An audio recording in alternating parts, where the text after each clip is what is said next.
Hello guys, welcome back to the channel. बहुत time बाद video बना रहा हूँ और एक गुड न्यूज़ देनी है कि I have completed my studies in Canada. Finally मेरा कोर्स ख़त्म हो चुका है। मैंने कोर्स लिया था ITBA कॉनिस्टोवा कॉलेज में। मेरी स्टडीज़ ख़त्म हो गई है, तो मैंने सोचा क्यों ना एक वीडियो बनाया जाए इस कोर्स को लेके कि ITBA के ऊपर, क्योंकि मेरे को भी स्टार्टिंग में बहुत सारे डाउट्स है। मैंने एक वीडियो बनाई थी, तब मैं मेरे सेकंड सेमेस्टर में था, जो कि स्टार्ट ही हुआ था। अब मेरा कोर्स ख़त्म हो चुका है, तो मैं सोच रहा हूँ कि एक इन डिटेल वीडियो इस कोर्स के बारे में आपको बना के बताऊँ कि इसमें क्या क्या मैंने पढ़ा, कितना डिफ़िकल्ट था, क्या इजी है, किस तरह के असाइनमेंट्स, क्विजेस, कैसा क्या रहता है। तो मैं ट्राई करूँगा इन्फॉर्मेशन सारी देने की। एंड मुझे पता है मैं कमेंट्स में भी इनएक्टिव हूँ, मैं रिप्लाई नहीं देता, बट ट्राई करूँगा मैं। तो इंस्टा पे आप मैसेज कर सकते हैं, मैंने ट्राई किया मेरे से जितना हो सके उतना रिप्लाई देने के लिए। तो इफ़ अगर आपको कुछ डाउट है तो आप मेरे को इंस्टा पे DM करना, मैं ट्राई करूँगा आपको रिप्लाई देने के लिए। और इफ़ ना मिले तो समझ जाना थोड़ा सा बिजी शेड्यूल चल रहा है यहाँ पे। तो so let's get started with the video. So guys, ये जो ITBA कोर्स है कॉनिस्टोवा कॉलेज में, इंफॉर्मेशन टेक्नोलॉजी बिजनेस एनालिसिस, ये एक 16 मंथ का प्रोग्राम है, ठीक है। ये प्रोग्राम में आपको ब्रेक नहीं मिलती। 16 मंथ्स का प्रोग्राम है, नो ब्रेक, कंजिक्यूटिव आपके सेमेस्टर चलेंगे, 1 2 3 4 सेमेस्टर चलेंगे। तो इस कोर्स के बारे में अगर कोई और इन्फॉर्मेशन चाहिए तो इसकी लिंक में, ये जो वेबसाइट की जो कोर्स की लिंक है वो मैं डिस्क्रिप्शन में डाल दूँगा। आप लोग को वहाँ से जो भी डिटेल चाहिए, फ़ीस कितनी है, ओपन है कि नहीं, ये सारा आपको मिल जाएगा। मैं इधर बात करूँगा कोर्सेज़ के बारे में अभी आपको, ठीक है, कि कौन कौन से कोर्सेज़ किस सेमेस्टर में रहने वाले हैं और कितना डिफ़िकल्ट होगा, कितना इजी होगा, क्विज़ेस, असाइनमेंट्स किस में क्या क्या रहता है, वो मैं आपको बताता हूँ। तो अगर हम फर्स्ट सेमेस्टर की बात करें तो फर्स्ट सेमेस्टर में आपके सब्जेक्ट्स रहते हैं technical communication, quantitative analysis, business analysis, database management system and management information system, ठीक है। एक कॉनिस्टो का 101 करके होता है, बट उसका तो कुछ इतना वो है नहीं, तो वो तो आपको पता चल जाएगा जब भी आप एनरोल करोगे। तो टेक्निकल कम्युनिकेशन में क्या है, इट्स जस्ट एक कम्युनिकेशन के ऊपर ये प्रोग्राम है। ये बहुत ही सिंपल है, इतना कुछ इसमें कॉम्प्लिकेटेड है नहीं। इसमें कुछ एक या दो ग्रुप असाइनमेंट्स होंगे, बाकी असाइनमेंट्स होंगे इंडिविजुअल जो आपको करने हैं। एंड क्विज है नहीं, हाँ sorry, mid term and final exam होगी। सेकेंड है वो है क्वान्टिटेटिव एनालिसिस, ठीक है। क्वान्टिटेटिव एनालिसिस में ये पूरा एक्सेल है, कि एक्सेल में जो जिस टाइप के फार्मूलाज है, एक्सेल में क्या है क्या नहीं, कैसे यूज़ करना है, वो सब इसमें बता रहे हैं। बेसिक लेवल एक्सेल आपको सिखाएंगे, जिसमें बहुत सारे फार्मूलाज है, आप यूज़ कर सकते हो। और ये एक थर्ड पार्टी वेबसाइट के साथ कोलैबोरेट करके आप उसमें असाइनमेंट्स आपको कुछ करने रहते हैं, टास्क है, वो आपको 1 वीक के अंदर कंप्लीट करने हैं। इसमें कोई ऐसा नहीं कि असाइनमेंट ले गए या घर पे ऐसा सबमिट करना है आपको, ऐसा कुछ नहीं है। कोई एग्ज़ाम कुछ नहीं है। एग्ज़ाम होती है लेकिन वो उसी में होती है, सेम फॉर्मेट में आपको सबमिट करना है, वो प्रोफेसर आपको बताएंगे। मिड होगी और एक फ़ाइनल होगी, पर आप इसमें ईजिली पास हो जाओगे, ऐसा कुछ डिफ़िकल्ट नहीं है। बिजनेस एनालिसिस फाउंडेशन पूरा थ्योरेटिकल रहने वाला है, इसमें भी असाइनमेंट्स होने वाले हैं। इतना कुछ हाई लेवल नहीं है, बेसिक बिजनेस के बारे में एंड की सर्वेज वो सब होगा, बट आप वो सब कर लोगे, इतना डिफिकल्ट नहीं है। DBMS, हाँ DBMS में आपको थोड़ा सा फर्स्ट सेमेस्टर में दिक्कत आ सकती है इफ़ आप बिल्कुल फैमिलियर नहीं हो डेटाबेस से। इसमें आपको है बेसिक डेटाबेस, पर आपको क्वेरीज रन करनी है, आपको आउटपुट आपको दिखाना है, स्क्रीनशॉट लेके आपको असाइनमेंट्स में सबमिट करना है। बहुत कुछ आपको 4-5 टास्क होने वाले हैं, या उससे ज़्यादा भी हो सकते हैं। आपको हर टास्क आपको दिखाना है, सबमिट करना है, उसके मार्क्स हैं। ग्रुप असाइनमेंट्स हैं, जो कि वो ग्रुप असाइनमेंट थोड़ा ईजी हो जाता है करने के लिए, क्योंकि काफ़ी लोग काम कर रहे होते हैं उस पर, क्योंकि जिनको नहीं आ रहा होता वो भी उसमें फ़ायदा ले जाते हैं। तो ये होता है डेटाबेस में। ये थोड़ा सा आपको डेटाबेस में ध्यान देना है। बाकी अगर फर्स्ट सेम में कोई और सब्जेक्ट में ध्यान नहीं दोगे तो चलेगा, बस डेटाबेस में ध्यान देना, क्योंकि वो थोड़ा सा मुश्किल हो जाता है। भले आपको आता हो ना, तो भी थोड़ा बहुत ऊपर नीचे हो सकता है। तो डेटाबेस में ध्यान देना फर्स्ट सेमेस्टर में, बाकी कोई इतना कॉम्प्लिकेटेड नहीं। फर्स्ट सेमेस्टर तो ऐसे चला जाएगा, बहुत बढ़िया।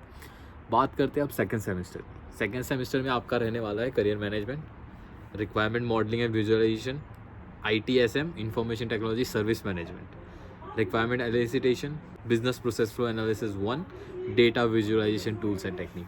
तो देखो, ये जो मैं बता रहा हूँ आपको, सब्जेक्ट जो बता रहा हूँ इसके अंदर है हर सेम में, वो डिफरेंट हो सकते हैं हर इनटेक के लिए, ये थोड़ा बहुत ऊपर नीचे करते हैं। तो अगर जो मेरे में है वो क्या पता आपके फर्स्ट सेम में आ जाए या लास्ट सेम में ऐसा ऊपर नीचे हो, तो ऐसा कुछ हो सकता है।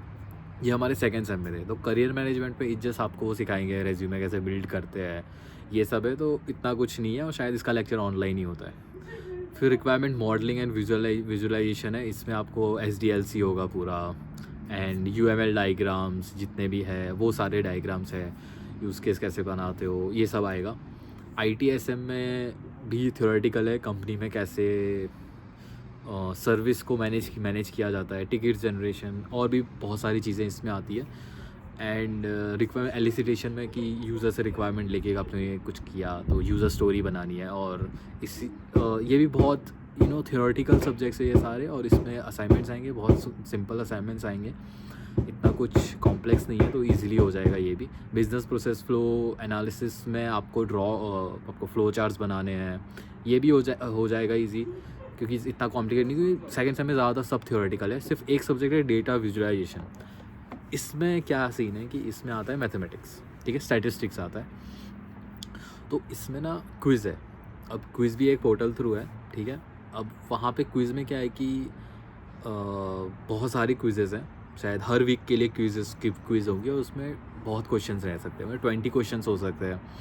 लेकिन और आपको 1 वीक का टाइम देते हैं वो क्विज़ कंप्लीट करने के लिए। ऐसा नहीं आज ओपन किया तो कल डेडलाइन, ऐसा नहीं। 1 वीक की है क्लास, अगर चालू हो रही है मंडे तो आपका नेक्स्ट मंडे तक आपका ड्यू है वो। तो आप ये कर सकते हो, स्टार्ट करके हर दिन थोड़ा करके आप असाइनमेंट्स कर रहे हो। और क्लास में जाना इम्पॉर्टेंट है इस लेक्चर में, क्योंकि वो जो समझाते हैं उसी हिसाब से वो फार्मूले यूज़ करके आपको क्विज़ करनी है। एंड आप हर बार वो आप क्विज़ 3 बार शायद दे सकते हो, रीटेक कर सकते हो। तो हर बार क्वेश्चंस डिफरेंट आते हैं। अगर आप सोचो किसी फ्रेंड का क्विज़ हो जाएगा एंड उसका देख के मैं कर लूँगी, वो भी नहीं है हो सकता पॉसिबल, क्योंकि वो भी डिफरेंट आते हैं। आप इसमें ये क्या कर सकते हो, आपने क्विज़ दी, उसके स्क्रीनशॉट ले लो, एंड जब आप फिर से क्विज़ दो तो देखो कि क्वेश्चन कितना सिमिलर है, ठीक है। क्वेश्चन सिमिलर होगा, एग्जैक्ट डिजिट सिमिलर नहीं होंगे, एंड उसके हिसाब से अपना फॉर्मूला लगाओ, एंड अगर आंसर आए तब आप कर सकते हो। एंड इसमें एक्सेल आप यूज़ कर सकते हो, एक्सेल काफ़ी हेल्पफुल है इसमें मामले में। तो क्लास में जाओ एंड क्लास अटेंड करो, एंड जो भी डाउट है वो प्रोफेसर से पूछो कि क्विज़ में ऐसा है कैसे करेंगे, तो आप तो ईजी होगा। नहीं तो ये सब्जेक्ट थोड़ा सा डिफ़िकल्ट हो जाता है कि आप इसमें स्कोर करना मुश्किल हो जाता है, ठीक है। बाकी इसमें एग्ज़ाम्स होती है, वो भी कॉम्प्लिकेटेड हो जाती है अगर आप ध्यान से इन क्विज़ेस में ध्यान नहीं दे रहे। अगर आपको ये क्विज़ेस में सब कुछ आ गया तो आप एग्ज़ाम में अच्छे मार्क्स ला दोगे, लेकिन अब क्विज़ेस में आपको दिक्कत हो रही है तो आप एग्ज़ाम में मार्क्स नहीं ला पाओगे। तो आपको, जैसे मैंने फर्स्ट सेमेस्टर में कहा, फर्स्ट सेमेस्टर डेटाबेस आपको थोड़ा सा दिक्कत दे सकता है, तो सेकेंड सेम में डेटा विजुअलाइजेशन दे सकता है। और हाँ, एक और बात जो मेन है कि प्रोफेसर्स भी थोड़े से, मतलब कह सकते हैं कि इफ़ अगर कोई प्रोफेसर अच्छा नहीं है, जो मार्क्स नहीं देता, तो आपके हाई चांसेस है कि आप सिंपल से सिंपल सब्जेक्ट में पास हो जाओ या ना हो पाओ। ये जस्ट प्रोफेसर कभी कभी दे सकते हैं दिक्कत। जैसे मेरे सेकंड सेमेस्टर में एक प्रोफेसर थी, वो बहुत बिल्कुल मार्क्स नहीं देती थी, तो मतलब ऐसे ही उसको 0 देने में शर्म नहीं आती, ऐसे 0 दे देती थी। लेकिन चलो हो गए, पास हो गए। तो आपको ये ध्यान रखना है कि इफ़ अगर ऐसा कोई प्रोफेसर है तो ट्राई करना है कि उसकी क्लास अटेंड करो। अगर आप उसकी क्लास अटेंड करोगे तो आपको पता चलेगा वो क्या चाह रही है, उसको क्या चाहिए उस पर्टिकुलर असाइनमेंट में, और उस हिसाब से आप काम करो। एंड ट्राई करो कि पास तो आप हो, और स्टार्टिंग के असाइनमेंट्स में अगर आपके अच्छे मार्क्स आ रहे हैं तो अच्छी बात है। तो क्या एंड में अगर ऊपर नीचे भी हो जाता है, फाइनल एग्ज़ाम में ऊपर नीचे हो जाता है, तो एटलीस्ट आप पास हो जा रहे हो। तो ये एक चीज़ है जो आपको ध्यान देनी है। फिर हम बात करते हैं अब थर्ड सेमेस्टर की, ठीक है। थर्ड सेमेस्टर बहुत बढ़िया था, मुझे को काफ़ी अच्छा लगा, क्योंकि काफ़ी अच्छे सब्जेक्ट्स थे उसके अंदर, जैसे कि data analytic, project management, operation excellence and transformation, business flow analysis 2, emerging technology and management and leadership. So सबसे पहले बात करते हैं मैनेजमेंट एंड लीडरशिप की। मैनेजमेंट एंड लीडरशिप बहुत सिंपल सा है, ये मैनेजमेंट के बारे में, लीडरशिप के बारे में, पूरा थियोरेटिकल है। बस इसमें दिक्कत हो जाती है कि मैं जैसे आपको प्रोफेसर का बताया, मेजॉरिटी इसमें प्रोफेसर बहुत से थोड़े स्ट्रिक्ट टाइप के होते हैं, जो ईज़िली मार्क्स नहीं देते स्टूडेंट्स को, एंड चांसेस इसमें ज़्यादा इंटीग्रिटी लगाने की, क्योंकि आप कभी आप गूगल यूज़ कर लेते हो, एंड जैसे कि फॉर एग्जांपल कुछ बच्चे ChatGPT भी यूज़ करते हैं, चेंज करते हैं, ऐसा नहीं पूरा कंटेंट सेम रखते हैं, फिर भी कभी कभी हो जाता है कोई गलती जिसके कारण से ये दिक्कत हो जाती है, तो ये इनके प्रोफेसर जल्दी छोड़ नहीं देते। तो मैं लीडरशिप में मैंने सुना है, मेरे कुछ जान पहचान वाले भी इसमें फेल हुए हैं, एक 2% से रह गए हो, 1% से रह गए हो, तो ऐसा होता है। तो ये थोड़ा सा ट्रिकी रहता है। इतना है, देखो पढ़ा इस सब्जेक्ट में कुछ भी नहीं है, मैं आपको बताऊँ ना। देखो मेरे को पर्सनली ऐसा लगता है कि कनाडा में स्टडीज़ करना इतना डिफ़िकल्ट नहीं है, बहुत ईजी है। ये जस्ट आपको प्रोफेसर को क्या चाहिए ना वो पता होना चाहिए। अगर आप जो प्रोफेसर को चाहिए उतना करके दे रहे हो, आपको फुल मार्क्स मिलने वाले, सिंपल। इसलिए क्लासेस अटेंड करनी चाहिए जितनी हो सके उतनी, ऐसा नहीं सारी ही करो। अगर आपको दूसरा भी चीज़ है, काम करना है पार्ट टाइम जो भी है, आप वो भी कर सकते हो, लेकिन इंपॉर्टेंट अटेंड कर लो, क्योंकि ऐसे काफ़ी लेक्चर्स होते हैं जो कि कुछ काम के नहीं होते, फिर भी जाना पड़ता है। जैसे हमारे लास्ट टाइम में था, मैं आपको बताऊंगा आगे। तो मैनेजमेंट का आपको बताया, सिंपल है, आप कर लोगे, पूरा थियोरेटिकल है। डेटा एनालिटिक बहुत बढ़िया सब्जेक्ट है, उसमें आपको टैब्ल्यू सिखाएंगे एंड पावर बीआई। कुछ प्रोफेसर पावर बीआई से करवा रहे, कुछ टैब्ल्यू से करवा रहे हैं। जहाँ तक मैंने सुना है टैब्ल्यू था, कुछ लोग पावर बीआई भी यूज़ कर रहे थे, और ये आपकी चॉइस है, आप दोनों में से कुछ भी यूज़ करते हो, ऐसा कुछ स्पेसिफिक नहीं कि यही यूज़ करना है, ठीक है। तो और ये सारे सॉफ्टवेयर कॉलेज से प्रोवाइड किए जाते हैं, तो आपको कुछ एक्स्ट्रा पे करने की ज़रूरत नहीं, सब पेड वर्जन आपको प्रोवाइड किया जाता है। तो डेटा एनालिटिक में ये आएगा, कोई इतना थ्योरेटिकल नहीं है, सब आपको बस प्रैक्टिकल करके बताना है कि डेटा लिया, उसको कैसे आप एनालाइज कर रहे हो, कैसे उसको ग्राफिकल वे में रिप्रेजेंट कर रहे हो, ये सब असाइनमेंट्स में आपको बताना है, जो कि इतना डिफिकल्ट नहीं है, तो हो जाता है। इसमें भी 2 एग्ज़ाम्स रहती है, मिड एंड फाइनल, एंड मुझे तो बहुत अच्छा लगा था ये सब्जेक्ट, हमारे प्रोफेसर भी इसका बहुत बढ़िया था। देन फिर है प्रोजेक्ट मैनेजमेंट, ये थ्योरेटिकल है, इसमें कुछ थोड़ा बहुत न्यूमेरिक्स भी है, हल्का फुल्का आपको कैलकुलेशन करनी पड़ सकती है, तो वो थोड़ा आपको ध्यान देना है प्रोजेक्ट मैनेजमेंट में। बाकी वो भी इजी है, इसमें प्रेजेंटेशंस होंगी, शायद 3 ग्रुप असाइनमेंट्स है, जिसमें वो तीनों का उसका ये भी है, प्रेजेंटेशन भी है, तो ये भी फ़न था। एंड देन है ऑपरेशन एक्सीलेंस, ये पूरा थियोरेटिकल है, एंड इसमें शायद हाँ ये भी थियोरेटिकल है, ये भी इजी है, इतना कुछ डिफ़िकल्ट नहीं है। बिज़नेस प्रोसेस फ्लो एनालिसिस है, जैसे मैंने बताया बिज़नेस के बारे में पूरा है, इसमें आपको सिक्स सिग्मा के बारे में पढ़ाया जाएगा, काफ़ी सारी चीज़ें हैं, तो ये भी थियोरेटिकल है। कुछ कैलकुलेशंस है, बट वो भी इतनी वो नहीं है, मुश्किल नहीं है, हो जाएगी। इमर्जिंग टेक्नोलॉजी, ये काफ़ी अच्छा सब्जेक्ट था, इसमें न्यू टेक्नोलॉजीज़ के बारे में आपको सारा पढ़ाते हैं, कौन कौन से एआई के बारे में थोड़ा बहुत पढ़ाएंगे, अलग अलग टेक्नोलॉजी के बारे में। एंड हर कह सकते हैं कि हर 2 वीक में इसका प्रेजेंटेशन होता है, ग्रुप प्रेजेंटेशन, तो जो टेक्नोलॉजी में पढ़ा है फिर उसके बारे में आपको प्रेजेंट करना है एक पर्टिकुलर सिनेरियो के ऊपर, तो वो बहुत इंटरेस्टिंग था ये, तो ये बहुत फ़न था। तो हर बार प्रेजेंटेशन आपको नया सीखने मिलता है, तो ये मज़ेदार रहता है, और अभी प्रेजेंटेशन स्किल भी थोड़ी डेवलप हो जाती है इससे, तो आप जैसे प्रेजेंट करते हो वो सब, तो ये बढ़िया रहता है। फिर आता है फाइनल सेमेस्टर, इसमें सब्जेक्ट्स है trend in global business, theoretical, पूरा थियोरेटिकल, 2 असाइनमेंट्स। हाँ इसमें हमारा 70% एग्ज़ाम था, 50% मिड एंड फाइनल, एंड बाकी 20% का क्विजेस थी। तो इसमें आपको पढ़ना पड़ेगा, ये बात है, इसमें आपको पढ़ना पड़ेगा थोड़ा सा ज़्यादा, क्योंकि इसमें चांसेस है कम स्कोर करने के। अगर आप पढ़ रहे हो, क्लास अटेंड कर रहे हो, तो ईज़िली आप इसमें स्कोर कर लोगे, इतना कुछ बड़ी बात नहीं है। Professional discipline for IT business, इसमें आपके डिसिप्लिन, मतलब किस तरह से कंपनी में काम किया जाता है, कैसे आप डिसिप्लिन रह सकते हो, किस तरह से बिहेव करना है, वो बिहेवियर, एंड बहुत छोटी मोटी चीज़ें हैं, इतना कॉम्प्लेक्स नहीं है, बहुत सिंपल सब्जेक्ट है, कोई दिक्कत नहीं है। लास्ट टाइम में यही फ़ायदा है कि 1 या 2 सब्जेक्ट इतने खतरनाक हैं, बाकी भी मेन काम है प्रोजेक्ट, क्योंकि मैं आपको बताऊँ कैपस्टोन।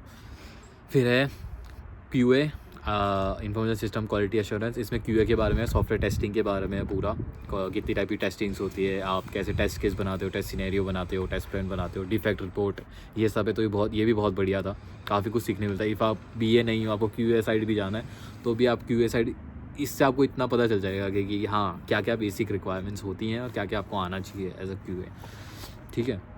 फिर IT गवर्नेंस है, IT गवर्नेंस हमारा कोई प्रोफेसर नहीं था, ये पूरा खुद से ही सब कुछ था, मतलब खुद ही पढ़ना है एंड खुद ही असाइनमेंट सबमिट करने हैं। हर वीक असाइनमेंट थे हमारे, ठीक है, मोर देन 10 असाइनमेंट थे आई गेस, शायद 10 थे, पता नहीं, मेरे को याद नहीं आ रहा एग्जैक्ट नंबर, बट आपको हर वो खुद ही रीड करना है उसके पोर्टल में जाके, एंड खुद ही आपको ई-कॉमर्स में जाके एंड खुद ही आपको असाइनमेंट सारे करने हैं, सबमिट करना है। फिर सबसे मेन अपना एक है, वो है कैपस्टोन। अब कैपस्टोन में क्या सीन रहता है, ठीक है, तो अब मैं आपको कैपस्टोन का बताता हूँ। कैपस्टोन में आपको एज अ बी है, आपको बोलते हैं कि आपको एक कंपनी सिलेक्ट करनी है, उसको दूसरी कंपनी से कंपेयर करना है, एंड आपको कुछ नया सॉल्यूशन इम्प्लीमेंट करना है। आपको कुछ ऐसा लगा कि नहीं ये इम्प्लीमेंट किया जा सकता है, ये सही किया जा सकता है, तो आपको उसको एनहांस करना है, कुछ ना कुछ उस कंपेयर करके आपको दिखाना है कि हाँ ये कर सकते हैं, ये कर सकते हैं, ठीक है। एंड फिर उसके बाद आपको पूरा प्रोजेक्ट बनाना है कि कैसे आप शेड्यूल करोगे, क्या होगा, कैसे होगा, मार्केट रिसर्च कैसे करोगे, एनालाइज कैसे करोगे, बजट कितना होगा, क्या होगा, ये सारी चीज़ें। तो प्रोफेसर इसके सारे ही अच्छे, जहाँ तक मैंने सुना है, जितने भी कैप्स्टोन के प्रोफेसर सुने हैं सारे ही अच्छे हैं, तो सब हेल्प ही करते हैं, बहुत बढ़िया है, और कैप्स्टोन भी हो जाता है। तो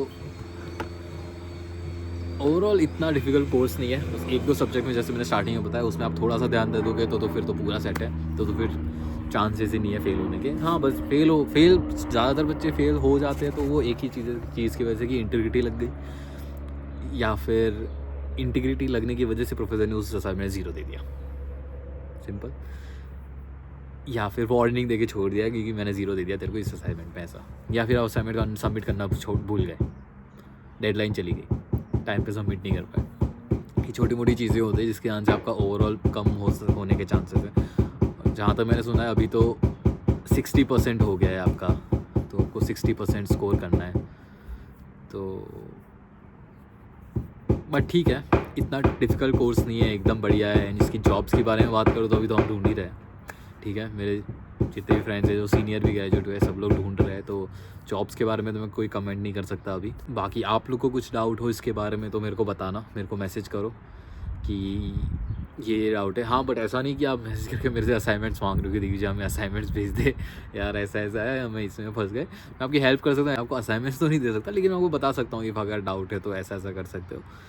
तो हाँ, ये है, यही पूरा कोर्स है, और इतना मुश्किल नहीं है, इतना इजी भी नहीं है, बीच का है।